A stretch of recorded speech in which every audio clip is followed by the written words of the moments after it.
Yeah, it's interesting you talked about trust. I feel like it's a struggle that I guess Christians go through, or just any loving person, is that we all want a world with more trust, but Hmm. we live in a world that doesn't have enough trust. So unfortunately, we can't be as trusting of others as we want to be Yeah, because it really, yeah, it it's just wouldn't work. it's a you've hit the nail on the head there. It's a tremendous struggle. Like for example, after my near death experience, I wanted to hug and kiss everyone and tell them that I loved them, and I did, and nobody liked it. Yeah, that's Part of hard. the reason That must be really hard. part of the reason why they didn't like it was because I was sick, and people what I had wasn't contagious. I was septic, an internal infection in my body. But nobody wants to be hugged and kissed by a guy in the hospital. And when I got out of the hospital, um, I tried to hug and kiss somebody. And just to give you an example, one of my best friends, another art professor at Northern Kentucky University, where I was, he came to see me after I got out of the hospital, and he came in, and I got up out of my chair. I'm in my bathrobe and my slippers, trying to get well, recuperating. And he came into the room, and I leapt up and I grabbed him as hard as I could and hugged him, and I kissed him on the lips. And he shoved me violently away and called me, "What are you, an effing faggot now?" Wow. And not only did he physically hurt me by shoving me violently away from him, but he also rebuffed my love.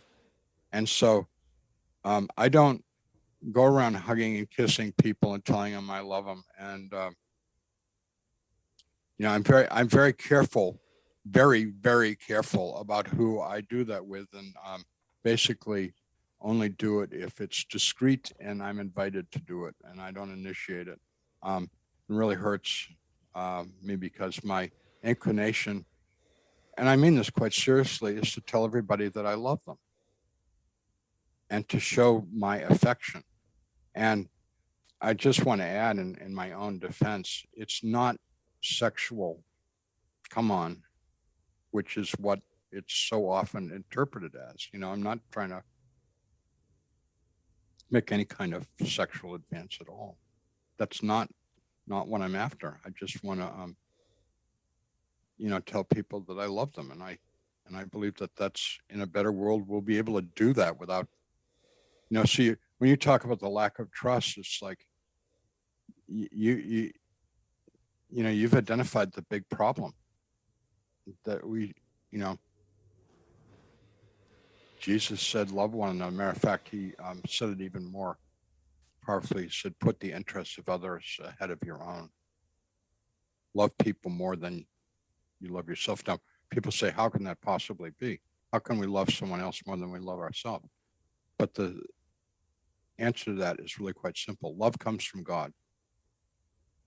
And if you have a relationship with God, your cup overflows with goodness and mercy. Your cup overflows with love. So it's not like our love that we're expressing towards other people. It's the love of God that we've received, that we have a surplus of, and we just want to share it. I just want to, share the love that I've received. Not, I'm not giving out my love. It's not originating with me. It's come from God. Gotcha. So when Jesus tells you to that, like what it all boils down to is to love God, love each other, and love yourself. It's in that order. Yeah, because that's the flow.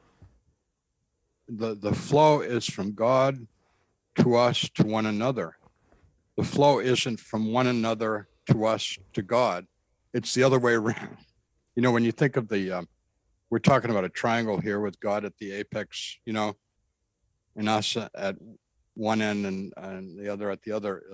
You know, it's a it's a flow, but the flow originates with God filling us to overflowing and us sharing with another, and then they receive that love and love themselves and love God more and share that love with one another. And Jesus told me specifically That's how the world's going to change. The world is not going to change through laws. It's not going to change through governments. It's not going to change through anything. It's by people beginning to love one another. And you use the word trust. Well, how can you separate love from trust? I mean, they don't mean exactly the same thing, but love and trust are so intertwined, right? That they're inseparable qualities. To trust is to love is to trust. Yeah, and there's that Bible verse that says, "Love is patient, love is kind." I Yeah, don't know exactly, but it says, "Love always trusts." yeah.